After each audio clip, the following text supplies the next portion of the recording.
Robi Koren po 15 letih znova v Celju na stadionu z Dežele. Kakšni so občutki, prvi občutki v Celju? Občutki v Celju so vedno bili domači in pa enkratni, tako da seveda po tolkem času, ko prideš, občutiš spet isto energijo, ki smo jo takrat imeli, in jaz sem vesel, da smo se nekako, ujeli skozi pogovor z vodstvom, z strokovnim vodstvom, in da sem lahko del te zgodbe. Zdaj boste seveda v povsem drugačni zgodbi kot pred drugim desetletjem, ko ste odhajali kot nogometaš iz Celja.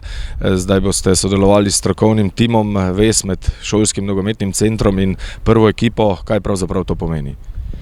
Ja, sam, ko sem končal kariero oziroma proti koncu kariere, sem začel razmišljati, kaj bi v življenju počel, in sem začel razmišljati čim vedno več, kar se tiče dela z mladimi, treningi.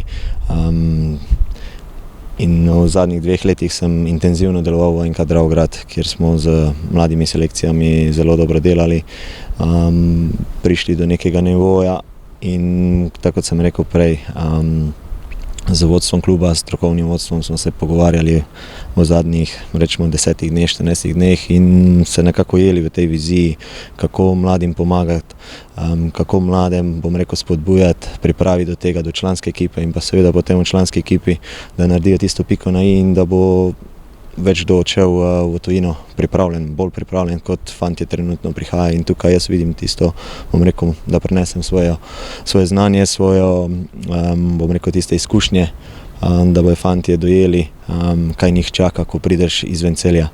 In to je tisto glavno, kar bom jaz poskušal tukaj pomagati. Najlepša hvala za pogovor in veliko sreče v Celju. Hvala lepa.